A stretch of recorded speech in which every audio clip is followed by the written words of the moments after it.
but you have to go through that progress, that uncomfortable valley where you just don't see where it's going to take you to the higher ground. How long I got to stay down here? As long as it takes for you. And every single one of you have a journey that you have to walk. I can't walk it with you. You have to do it. Nobody else is going to make it a shorter journey. Nobody can shorten it for you. Okay. Nobody can make it any less painful. You're going to have to go through it. What makes this trading industry something that's helpful to other people, even if you don't subscribe to the same view or approach to trading, for someone like yourself to help cultivate that and kind of like be the tip of the spear to kind of like say, hey, look, this is what we can be doing, instead of saying, you don't do well as a trader, or you're a fraud, or you can't do this, and your stats are less than this one, or this one does it better than that. That really doesn't do anything for anybody's bottom line. And it's a wonderful drama. It creates a lot of distraction from doing the things that matter most, which is improving your own edge and developing who you are as a trader. And for folks that are easily distracted with that kind of stuff and spend most of their time with it, to me, that just indicates that your head's really not in the game. I've never drank alcohol. I never had a substance abuse problem. I don't take medications. I don't take medicine at all. And if I was a substance abuser, I obviously would go to things like Alcoholics Anonymous or Narcotics Anonymous. Those type of support things, I would be using that, because I'm a firm believer of being in a community where you can see other people are going through what you're going through, and it's normal. Because when you go through pain, you go through struggles with anything, it tends to create this depression, and it grips you, and it makes you feel like this is only happening to you and nobody could understand. And in trading, this is such a difficult thing to overcome, because you're competing with yourself while in a state of ignorance. You can't see beyond what you already know about yourself and what you have a limited understanding about the markets. And that experience is growing very, very slowly in the beginning. So you're constantly feeding yourself reasons to not even try it. And you feel like what you're thinking or doubting or fearful of is only happening to you because you're the failure. And when your community members step forward and they talk about, hey, this is what I'm going through right now. And it's nice to hear other people encourage them, and also hear that this is what they did to get through it. That to me is empowering. I love that. And many times I got emotional listening to some of the folks that have been emotional and have their hearts on their sleeves. That's tapping into the reality of what it is like to be a human doing something so extremely difficult, where it's a thankless endeavor in the beginning. No one's going to support you doing this. In the beginning, everyone's going to give you every reason why you shouldn't do it. They're going to try to talk you out of it. You're going to try to talk yourself out of it. And it's going to be very, very hard to stay with it. And if you can find a community like what you have going here, man, it is such an oasis, because I absolutely would have loved to had the access to something like this, where other people were literally there talking and going through what it is that they have to mow over, and the loss and the feeling of, can I get past this? What am I going to have to focus on to get through this? And asking other people's perspectives on, how did you deal with this? Am I foolish in thinking that this would be a solution or an approach to get past it? What did you do? And is this wrong, or is this a better way of doing it? That to me is amazing. That's better than any kind of book out there, because it's allowing people with real experiences and real issues that you may not have encountered yet, or encountering right now, but you're too afraid to talk about it. You're too afraid to deal with it. You try to hide, turn your face like it's not really there. And that's a problem. You have to just deal with it. You have to meet it head on, and don't be afraid of it. And if you fail while trying, that's progress. That's literally progress, because you're going to look back and say, okay, I tried it this way. That didn't work. I tried it that way. That didn't work.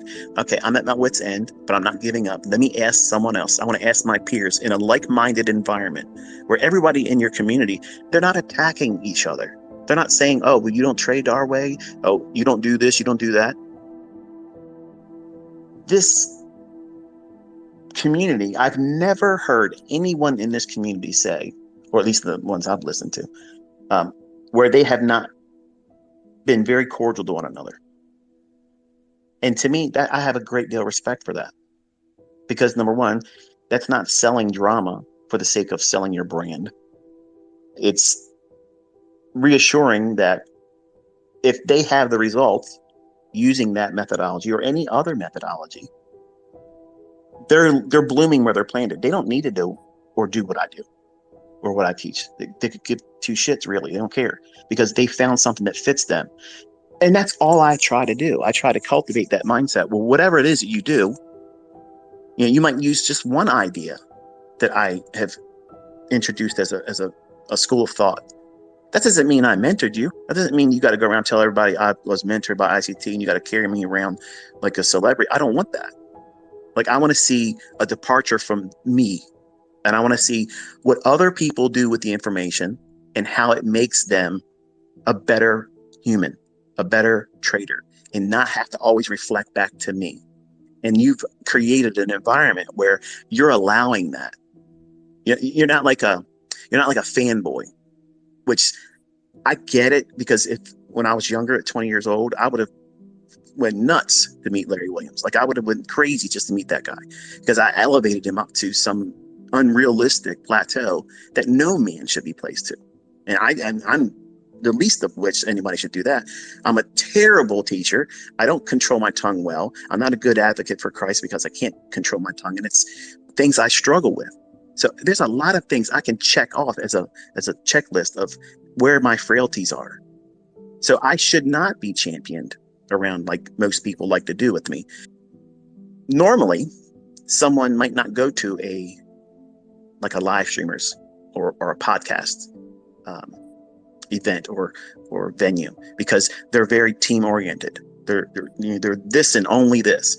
That kind of causes someone to feel standoffish and say, well, if I go out there, they're probably going to try to pin me down and ask me why I don't want to subscribe to their view and what makes their methodology better. And that just creates an argument that no one can win, because no one would convince me that what I use isn't better than everything else, when I know personally that I think that there's nothing else better than this.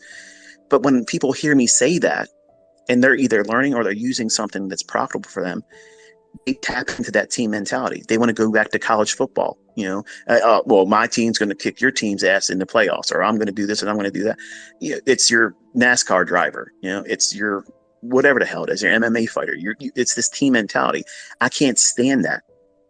Like, I wish I could have more time to be able to reply to everybody that sends things to me. Like, I feel like I'm cheating them from the opportunity that they just want to have a moment to thank me.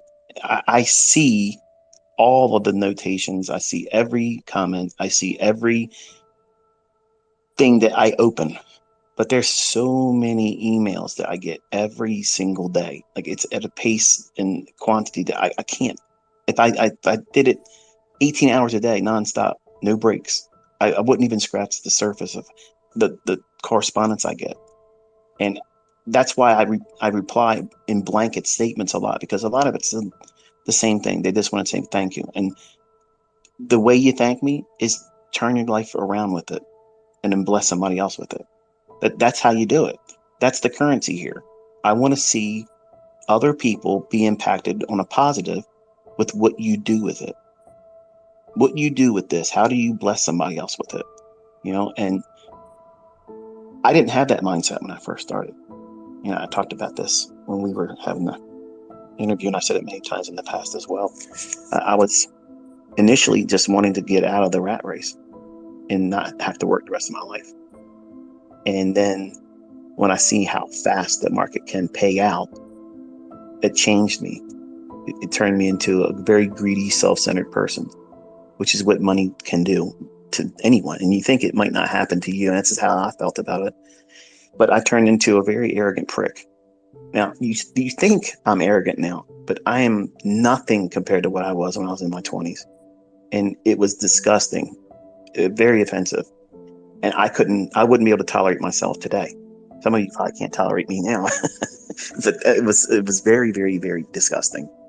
And when I talk to my children, because that's who I'm really aiming at when I'm talking in the videos, and unless I'm specifically calling somebody out by name and I'm addressing something that I feel that they could use or whatnot. And I said this to my son Caleb last night. I said, I was listening to your Twitter space the other day. I said, yeah, which one? And he's like, this and that. And I said, yeah, I was thinking about your brother. When I'm talking about your brother. And I'm envisioning them in the room, and I'm trying to picture them sitting in front of me, and I'm counseling them.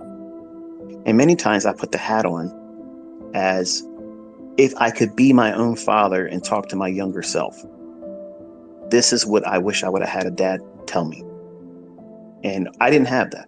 My father, he's been in prison my entire life. I've not been able to have that type of connection with him.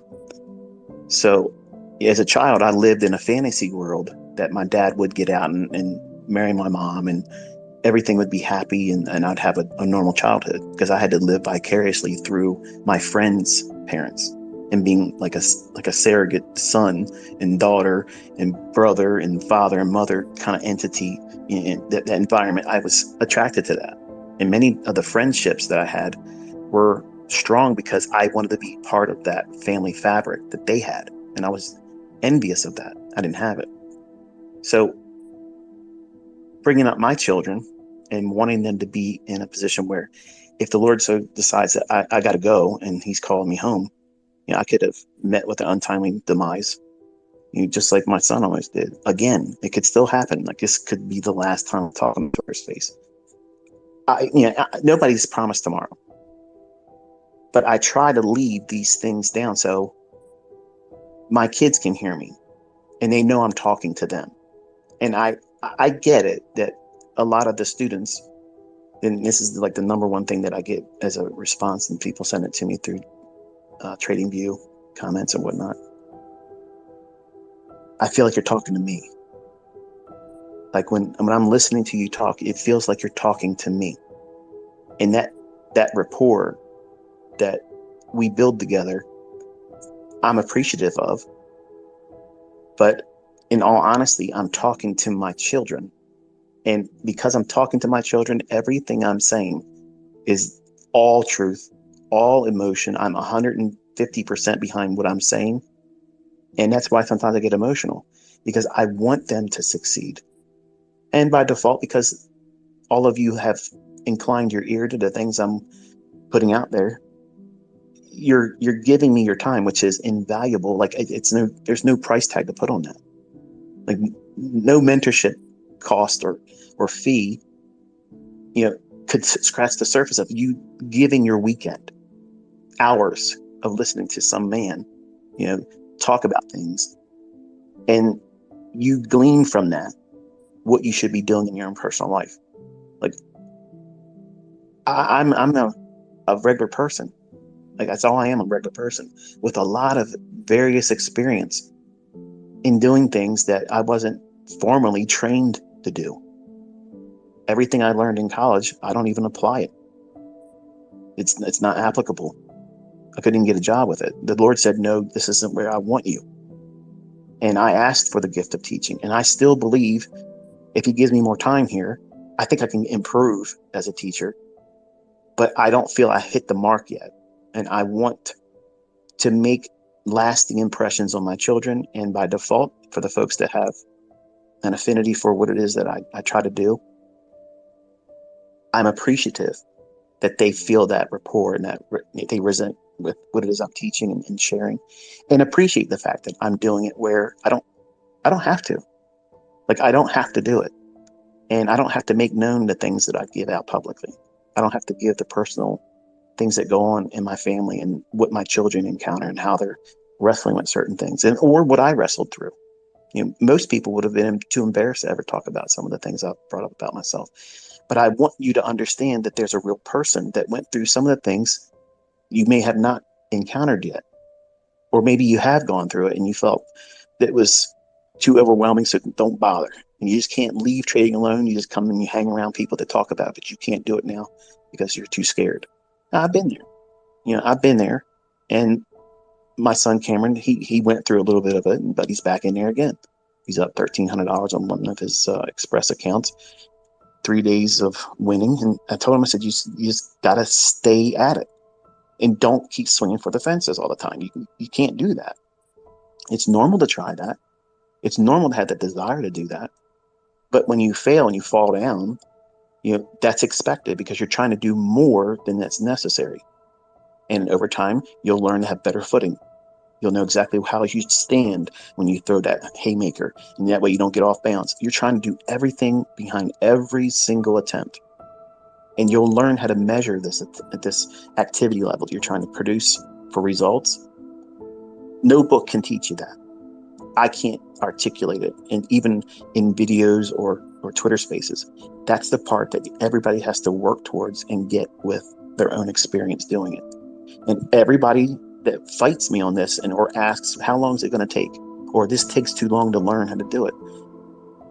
It's frustrating because that's the individual that will quit before they get to that one little crossroad where they make the right decision and go one step further.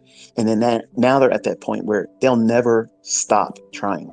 And that's a necessary requirement in this industry because it's so easy to convince yourself it's not worth it.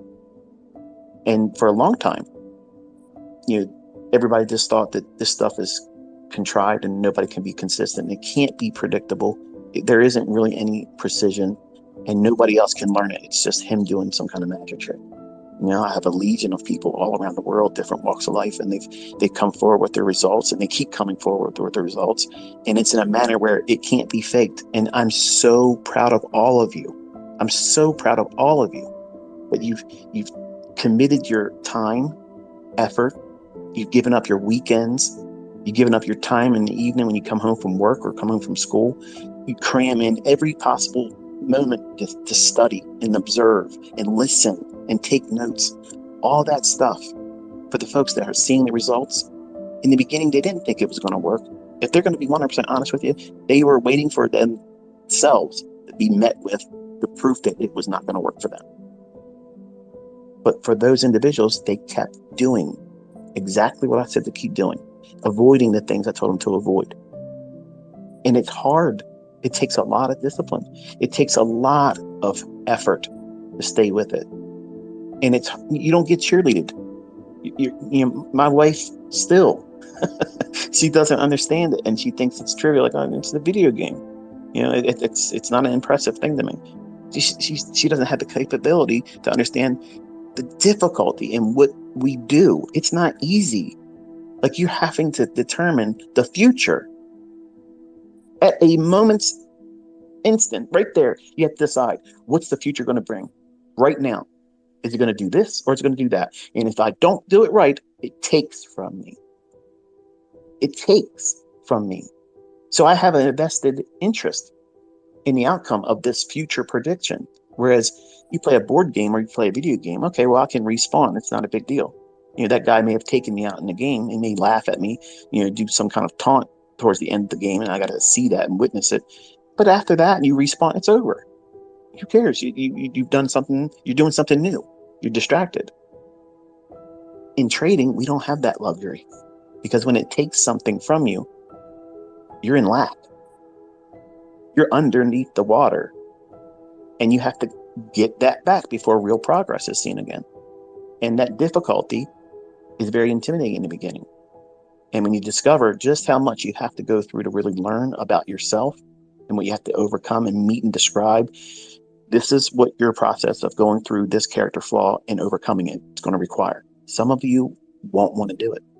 Some of you will have to fight kicking and screaming to get through that before you ever see any progress in trading. There's things that we have to beat up in us, conquer, subdue, overtake, hold captive. So that way it gives us time to grow outside of those natural tendencies to be human.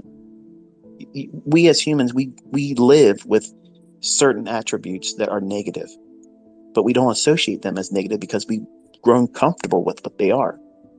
It might be codependency. It might be staying in a relationship with someone that you know is absolutely toxic, and you're keeping yourself there because the effort and time and energy of making the change and the scariness of it, you're grown comfortable with that discomfort, and you call it normal. You call that normal. And in the beginning, it's normal for you to feel like it's not going to work for you and to doubt it. It's normal for you to feel like your results aren't worth staying with it because it's probably never going to get better than that. Or you don't do it well in the beginning and you don't see immediate gratification. I needed the very thing that I try to provide for all of you. I needed that and I didn't have it.